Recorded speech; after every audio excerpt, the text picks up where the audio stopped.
So in this video we're going to have talking about the new Mirandus deed layouts, which is currently a work in progress by the Chilean team. They made quite a few changes and we're going to go into detail to discuss them. First we're going to go to each of the different deeds which I recreated in RPGMaker and compare to the new deeds compared to the old deeds, and then we'll look at a spreadsheet with all the details of all the different plots that got added and or taken away, and we'll see which deeds got buffed and by how much, and some deeds got nerfed, and we'll discuss those as well. Then finally the total utilization of the buildings now that there's overall more plots, finishing with some final thoughts. So lots of interesting things to discuss here today. So here we just have a quick overview of all the deeds from largest to smallest, just to kind of get an idea of the sheer scale and differences between the deeds. And you kind of see how they have a general layout, and they have a lot of kind of funky looking layouts, to say the least, with these new style layouts. But the main thing is there's a huge difference between the top left town, the Archduke, and the far bottom right, which is the Homestead. And that's really what I'm trying to show in this photo. So, starting off with the Homestead. So the Homestead was a straight up nerf, and I don't really know why you would nerf a deed that was already very weak to begin with. So on the left we have the old Homestead, and you can see the 10x10 house, and then there's a 5x5 farming plot and a 5x5 building. And what they did, the only thing they actually did at all, was change the positioning of the plots, and they also got rid of the 5x5 farming plot without giving the Homestead anything to replace it. Personally, I think they should have just added another 5x5 building to make up for this, and as this is a work in progress, I hope that that's what they actually do. Otherwise, there's not much else to say about the Homestead. Next up we have the Outpost, which got an enormous buff. As we can see here, it looks like a completely different deed. The Outpost on the left, the old Outpost, had 4 5x5s and a 10x10 with 4 farming plots. The new Outpost has 17 5x5 plots, 2 10x10 plots, but it's missing the farming plots, and that's something we're going to see with most of the deeds. They became much more specialized. So in our previous videos we were talking about kind of like the double outpost being like utilizing the 10x10s, and this new outpost does utilize those 10x10s. Also, it has enough of the 5x5s to give a little bit of everything that you could need out in the wild. So this is a huge upgrade to the outpost, a much needed upgrade, because it was severely lacking compared to other deeds of its tier, such as the farming Hamlet, which we'll be coming up to next here. Okay, next we have the farming Hamlet. So the old farming Hamlet used to have 4 5x5 plots, 3 10x10 plots, 36 farming plots, and 4 ranching plots. And the new deeds have 40 farming plots, 4 small 5x5 plots, and 3 10x10 plots. So essentially what they did is removed the 4 ranching plots and added them onto farming plots, which is overall a nerf, because ranching plots are rarer than farming plots. Now this may sound pretty bad that a deed is getting nerfed, especially when some deeds are getting absolutely massive buffs. The one thing we have to remember here though is that the farming Hamlet was very overtuned in its original iteration compared to other deeds of its tier. Like, its cost compared to the Outpost was identical upon the original store price, despite it being way more powerful in every aspect. So the new farming Hamlet, despite getting a slight nerf, is still on par where it should be. So I don't think anything really needs to change with the new farming Hamlet. I don't really like its overall design quite as much. The look to the old deed I think was a bit better, but there's not a lot really to discuss about this deed. Next up we have the ranching hamlet. So the old ranching hamlet used to have 10 farming plots, 33 ranching plots, 5 small plots, and 3 medium plots. And the new ranching hamlet has 48 ranching plots, 6 small plots, 4 10 by 10 plots, and a large plot, a 10 by 20, which is a big buff to the ranching hamlet. Interestingly enough, it got rid of all of its farming plots, and it recovered all of those in terms of ranching plots, plus it got an additional 5 ranching plots on top of that. It also got 1 each of a small plot, medium plot, and a large plot. And something that I've been saying for quite some time is that the large barn would be best utilized on a ranching hamlet, and the ranching hamlet never had a large spot, and no other deeds really would suit that building very well. So this new 10 by 20 spot on the ranching hamlet seems like it's pretty much designed for that large barn. And to make it so that it's not completely overpowered to other deeds, I do think the 10 by 20 should be limited to that particular building only. Although there's other at the present you could probably switch other buildings, but nothing really makes more sense on a ranching hamlet other than that. The fact that it's much more specialized as well will make it so that you can do a few things of interest, such as make it full for ranching. You could easily throw on a butchery there, probably a tannery. Maybe you're going to need probably a granary for feeding the animals. Overall, I like the changes to the ranching hamlet. I think they've really put some thought into this one, even though I don't particularly like the new design layout.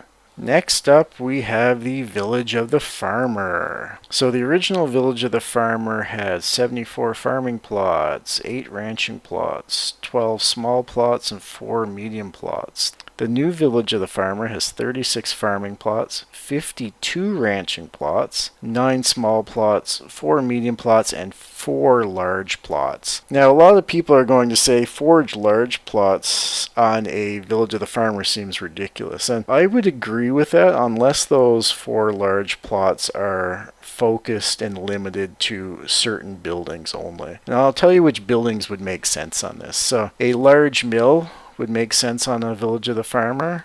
A large barn, because they now have more ranching than farming, which doesn't really make sense for a Village of the Farmer, but that's how it is. A large granary would also make sense, and another building related to farming in some way. Personally, I would probably actually put 3 large buildings, but the math, which we'll go into later, does actually work out with the 4. In terms of having this much ranching, it makes sense when we look at one of the towns later on, which is essentially the new, in quotes, I'm calling it the town of the farmer, because much of the actual farming on the Village of the Farming was converted to ranching, which is quite interesting. In terms of the 5x5s and such, there wasn't really a whole lot changed. Same things with the 10x10s, no real change. The biggest thing here is the conversion of the farming into ranching and the addition of these 10x20 buildings, which were best on this deed. So one of the things we'll be coming back to multiple times is the fact that a lot of these buildings that normally would never had a place to be placed now have a place to be used, and not alone do they have a place to be used, but they're actually almost essential for certain deeds, and we'll come back to that when we look over building utilization. Overall though, I'm quite impressed with the Village of the Farmer, as long as they make the changes by limiting the building types. I think this deed is fine as it is. Next we have the Village of the Baron. So the original Village of the Baron had 7 farming plots, 8 small plots, 8 medium plots. The new Village of the Baron has 28 medium plots and 1 large plot. So as you can see in these plot maps, the RPGMaker plot maps here are exactly to scale. So you see the Village of the Baron absolutely exploded. It's literally like twice the size. A few things I don't particularly like. So one is that it has no 5x5s whatsoever, which is unusual because a lot of deeds later on do have some 5x5s. It got rid of its farming as well, which you'll find a lot of these deeds have become more specialized. But the value of this deed ends up being almost as good as some of the later tier deeds, despite it being far cheaper when it was in the store during the original time to purchase. My thoughts is the Village of the Baron needs a significant nerf from its current new version. A bunch of these 10x10s I think should be converted to 5x5s. I'm fine with them leaving the farming out. That makes it so there's more specialization of deeds, which means that you'll be forced to do more trade and do more traveling and such, which will improve the economy, will improve the gameplay. So that I'm fine with, but the Village of the Baron overall just needs a significant nerf because it's way too powerful at this point. Other than that though, it definitely needed a buff. It was between the Village of the Baron and the Outpost were the two deeds that were lacking the most, and these happen to be deeds that got significantly buffed. So the focus is being put in the right place. They just went a little overboard on this particular deed. In terms of the layout, it's not quite as nice and symmetrical as the previous layout. With that said, it's still quite functional, and it does have a quite a large decoration in the center there, maybe a statue or potentially like a fountain, which I think is quite nice. So yeah, I'm pretty impressed with the Village of the Baron. I had an opportunity to buy one for under an ether, and I thought it was overpriced because that was pre-deed modification. So you win some, you lose some, I guess.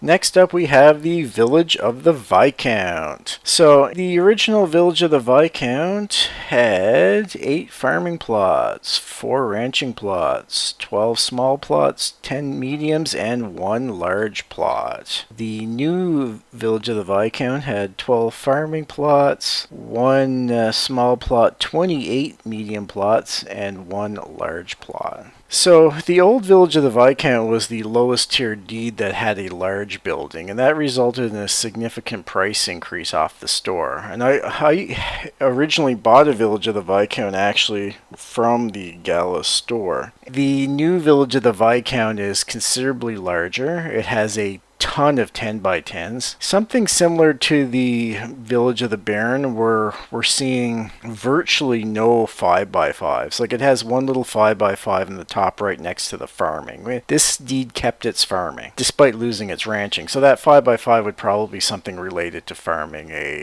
Probably a grain stand would be my guess. With that said, I think very similar to the issue with the Baron, it needs to knock off some of these 10x10s and put in some 5x5s. As it is, there's more 10x10s on this deed than there are different 10x10 buildings, meaning that you're going to have, even if you don't want to have duplicates of buildings, you're pretty much forced to, or you leave the plots empty, which is not ideal.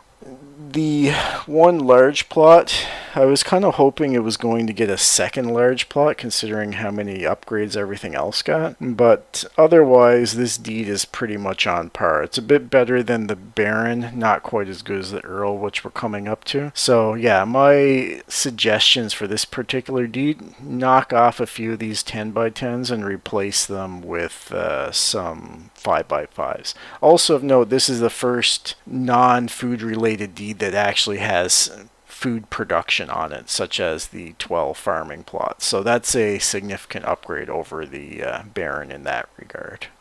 Next up we have the Village of the Earl. Now the original Village of the Earl had 8 farming plots, 4 ranching plots, 16 small plots, 12 mediums, and a large plot. The new Village of the Earl has 12 farming plots, 1 small plot, 27 medium plots, and 2 large plots. So as we can see, the actual design of the deed changed significantly. It went from a kind of rectangular shape to more of a square shape. It's also much more spacious, and it lost a lot of those 5x5s.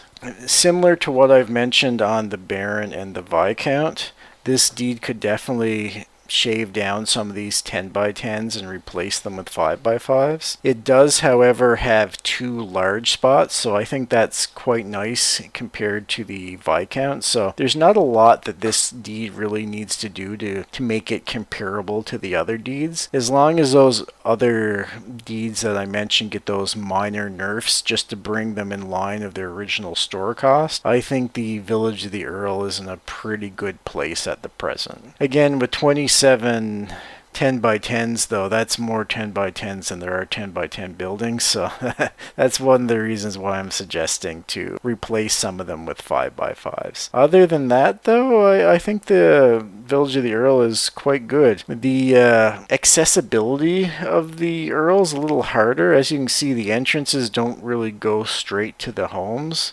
which I guess is more consistent with medieval villages where not everything had advanced city planning. But at the same time, if you own the deed, you kind of want it to be really accessible and optimized. But yeah, I'm quite happy with the Village of the Earl. It's a nice deed. Next up, we have the Town of the Marquis. So, the old Town of the Marquis had 24 farming plots, 4 ranching plots, 18 small, 14 medium, and 2 larges. And the new Town of the Marquis has 80 farming plots, 4 smalls, 24 mediums, 6 larges, and 2 grands. So, the Town of the Marquis got some pretty massive buffs here. First off, I was mentioning earlier that this is kind of like the new Town of the Farmer because it has 80 farming plots. It has more than twice the farming plots of the Village of the Farmer. Way more than any other deed. And you can see there's a 20 by 20 building right amongst all those farming plots at the top of the deed. And there's only one 20 by 20 farming related building, and that's the Grand Granary. Interestingly enough, there are 15 Grand Granaries and there's 15 Town of the Marquis. So I think they want people to put that building there, and I wouldn't even be against them locking that to only being a grand granary, just because the deed after this only has 1 grand building and this one has 2. If they don't do that, then they're kind of overpowering this particular deed. Other than that though, 6 large buildings is a huge increase from its previous 2. This adds a lot of potential for production and completely changes what I will be doing on my marquee. Originally I was going to have my Town of the Marquis as having my large potion shop and large jeweler, and then some more other retail buildings, because there wasn't a lot of production capability here. But now this is like a production powerhouse, so I'm going to go full farming related stuff on this particular deed. Large mill, grand granary, large butchery, large dairy, large bakery, large brewery, you name it. This thing is going to be pumping out like 24/7. So I'm very, very impressed with the Town of the Marquis. I think they did a good job with it. The layout is quite a bit better than a lot of the deeds as well. So yeah, I'm impressed with this deed. I think they did quite a good job. I don't have much more to say than that. Next up, we have the Town of the Duke. Now, I've had multiple Town of the Dukes, so we'll go into, first off, the plots. So, the original Town of the Duke had 24 farming, 4 ranching, 20 small, 16 medium, and 3 large. The new Town of the Duke has 24 farming, 12 ranching, 28 small, 19 medium, 10 large, and 1 grand. So the Town of the Duke is now an absolute powerhouse. It has lots and lots of small buildings, more than any other to this point. It's the first deed that's not food specific, such as ranching Hamlet or Village of the Farmer, that has ranching plots as well. Also has quite a bit of food production. 10 large buildings is more than any other deed, and from my perspective, large buildings are the best of the buildings in a lot of cases. They're usually top tier. So you can pretty much do anything with this deed. It's going to be an absolute a monster. I'm changing, like I said, I was going to make my marquee as pure production. This one here I'm going to make as high-end retail. So the legendary large buildings. For a grand, I'll probably use a grand forge. I also picked up a grand weapon shop, and I'm trying to get a grand armor shop. I'll make kind of pure retail and high-end production for this particular deed now. The layout, it looks actually really nice. I may even like it more than the previous layout. Personally, I think they did an absolute they did a great job with this deed. Perhaps even more so any of the others. I'm really quite impressed. Some of the deeds I'm pretty negative about, but most of the deeds that I own actually did pretty well, and it's not because they like me so much at Gala, that's for sure. So yeah, no, this is a good deed. I'm looking forward to sitting up in my tower and watching people make me money. Good times. Next we have the Town of the Prince. Now the Town of the Prince used to be my favorite deed. So the original Town of the Prince had 18 farming plots, 3 ranching plots, 16 small plots, 12 medium plots, 4 large, and 2 grands. The new Town of the Prince has 48 farming plots, 24 ranching plots, 18 smalls, 8 mediums, 8 larges, and 8 grand plots. So first off, they got rid of all those fancy decorations, which I really liked in the Town of the Prince. That was when I had like the Vox decorations during the Valheim recreation. They also absolutely killed the layout. Like, look at this thing. I was saying in Discord, it looks like an earthquake went through there, and then after that it got hit by a hurricane, maybe even a tsunami on top of it. Like, it went from such a nice symmetrical, gorgeous deed to like this monstrosity. Anyway, in terms of production capabilities, it's very strong. 8 grand buildings, 8 large buildings, that's absolutely massive production potential. So overall, this deed got a really huge buff. I think that anyone with the Town of the Prince is going to be very, very happy with that. It also has quite a bit of ranching on it and farming, so very self-sufficient. Deed has quite a few plots in general, not as many overall as the Town of the Duke, but it has all those grand plots which are higher tier. So you can put almost every single grand building in the game all on this one deed. Not enough to have every single one, so there won't be complete homogeneity, but enough so that you can do more or less whatever you could want. So yeah, no, the Town of the Prince is looking really good, despite it, in quotes, not looking good from a visual or aesthetics perspective. And the last but not least, the Town of the Archduke. So, the old Town of the Archduke had 36 farming plots, 8 ranching plots, 22 smalls, 18 mediums, 4 larges, and 3 grands. The new Town of the Archduke has 48 farming plots, 24 ranching, 23 smalls, 8 mediums, 8 larges, and 8 grands. So, I don't like what they did with the Town of the Archduke. First off, the layout looks absolutely horrible. Like, the top left has big empty space. There's lots of disorder to it. It just doesn't make sense. Also, it was about 50% more expensive than the Town of the Prince. Despite that, the only thing it has compared to the Town of the Prince is a few extra 5x5 plots, which are almost irrelevant compared to its other deeds. So although it got a massive buff, it's not any stronger really than the Town of the Prince, and it should be. It should be about 50% stronger. What I think they need to do here is that area where it says New Town of the Archduke, that big empty area, they need to add a majestic spot. Maybe even a couple majestic spots and maybe an extra grand or large to make it match compared to its original store price. Also, they got rid of the moat. Like this deed looked like, there was the thing with the moat. That was great. And it also looked like an old World War II bomber, the design of it. You can see kind of like the wing shape on the left side with the moat. The new one just looks like, I don't know what it looks like. It looks like a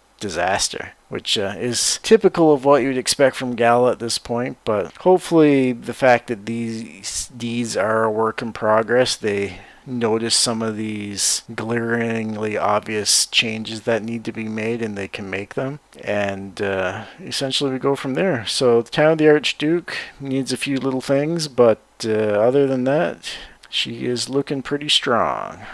Okay, now we're going to start looking at some of the Excel information. So here we have the plot details of new and old deeds, and we'll show how they change. So the first couple tables are the old deeds, the center 2 tables are the new deeds, and the bottom 2 tables have to do with the changes between the old and the new. Now, right in the center you can see the point values, and that's the MOM point value system that we developed. And if we look at the center column for the new deeds and the point values, you can see that the point values for each deed are going up with each deed. Now you're probably saying, well, the Village of the Bear and the Village of the Farmer are reversed. Well, that's fine. They were both the same tier, so that's okay. The interesting thing is you look at the Outpost and Farming Hamlet, they're both 25 compared to back in the day, one was 8 and the other was 25. So they're on par now. The Village of the Baron got buffed way too much. That needs to be changed. The Viscount and Earl are looking good, but not when you relate it to the Village of the Baron. The Marquess is, you've seen a score of 278. Originally, the Town of the Duke was 10% more expensive than the Town of the Marquess because the Duke sold earlier when Gallo was trying to scam everyone with this 10% slippage fee. And when they got called out by that, they got rid of that, at which time the Town of the Marquess started selling. So the Duke being 10% stronger than the Marquess makes sense. The Prince is consistently stronger than the Duke, which looks good. The Archduke, though, has almost exactly the same point value of the Prince, so that needs a buff. The Archduke value should be somewhere in the 650 to 700 range overall, is what I would expect to be realistic. Another thing of importance, if you look at the bottom right, is the number of farming plots decreased by 1,500, but the number of ranching plots increased by 1,700. So these point values I adjusted based on the new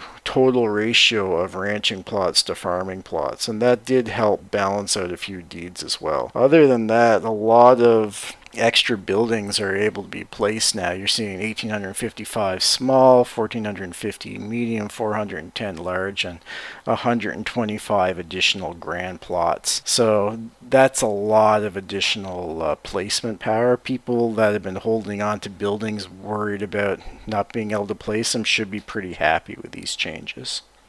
So, who got buffed after all? Well, as you can see here, we have order of highest buffs to lowest, or lowest being actually nerfs. Village of the Baron, massive buff. We mentioned that they need to be nerfed. They way over buffed that. Outpost is looking good. It needed 180% buff to be consistent with the Farming Hamlet. Farming Hamlet, you see at the bottom there, negative 2.78% based on our MOM Dow points. That's how these are sorted by. And despite the Farming Hamlet being a nerf, it's now in perfect alignment with the Outpost, so I am a-okay with that. And that's with someone that has 5 farming hamlets. So if you can get 5 farming hamlets and be okay with it being nerfed, then you know things are looking pretty good. Town of the Marquess looking great there. Village of the Farmer also huge buffs. Town of the Prince, Town of the Duke all look good. Viscount, pretty good. Ranching Hamlet, Town of the Archduke. Town of the Archduke, like I said, needs a buff. It needs a good another 70%, 80% on top of where it currently is. And the Village of the Earl. Again, it didn't get quite as big of buffs as some, but the buffs it did get were pretty good, and otherwise it was a pretty consistent deed at the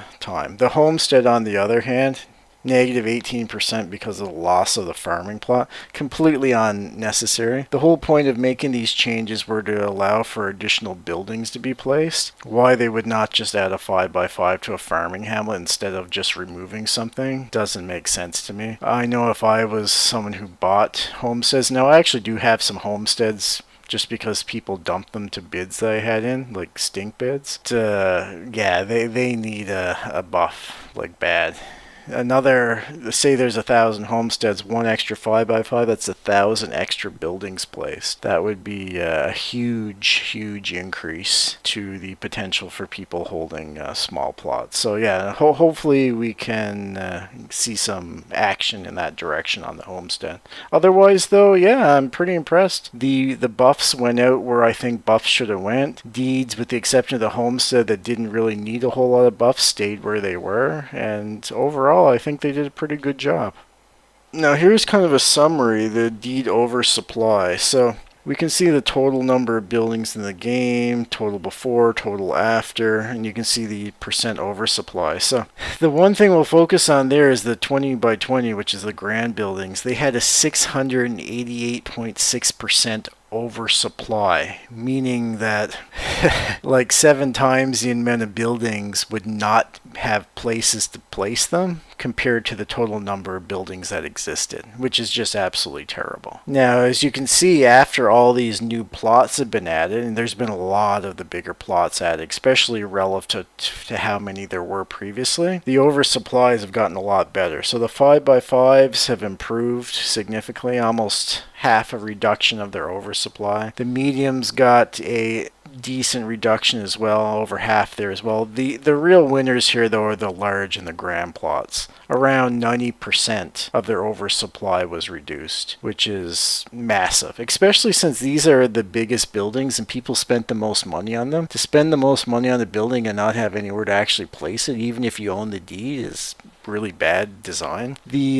Some of these mediums and small, you're probably thinking, well, there's still quite a lot of oversupply on those, and that is true. There are a few buildings though that are massively oversupplied buildings, such as the 10 by 10 barn, the 5 by 5 tent, the 10 by 10 camp. That was when Gala was just kind of selling massive quantities of everything just to make money, regardless of whether it made any sense in the game or not. So people who bought those probably are going to get wrecked either way, because there's no way you can really design the game in a way that it's going to fit those plots reasonably, because there's just way too many of them for the total number of deeds in the game. So ignoring those few kind of bad buildings, these oversupply amounts make sense, especially when you take into account things like some people are not going to ever want to place their buildings, some will just try to sell them, some people might have forgot that they even had these assets. There's a lot of reason why a lot of buildings wouldn't be placed. Another thing is people that have multiple buildings might want to rotate their buildings.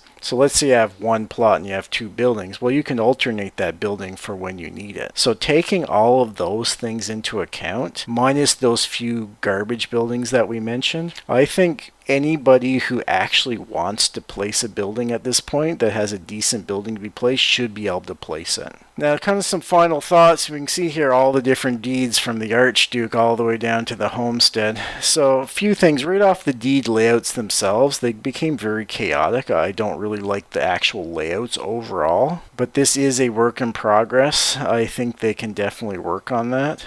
The amount of plots that they added to various deeds, I think overall is pretty good. Some deeds were buffed a little bit too much, and we've discussed those. The specialization of deeds, such as removing food from non-food design deeds and making deeds such as like ranching pure ranching and farming pure farming, I think is a really good idea. That's going to add a huge amount to the economy, logistics. The less self-sufficient you are, the more that you're forced to actually go out and trade and do things within the game. So these are all positive changes. Even if you don't particularly like that happened, that's better for the game as a whole. So they've made a lot of good efforts here. They've got a long way to go still. But I actually have some faith at this point in the Chilean team, at least from a design perspective. They still haven't really proven much to me in terms of their actual programming and their, in quotes, acceleration, because the game Mirandus was much further ahead 7 months ago than it is currently. Now, we do have an upcoming play test in another couple of months here, so we'll see what they add on to that, and hopefully they can get this ship moving in the right direction. So overall, I'm very cautiously optimistic at this point. That's all for now.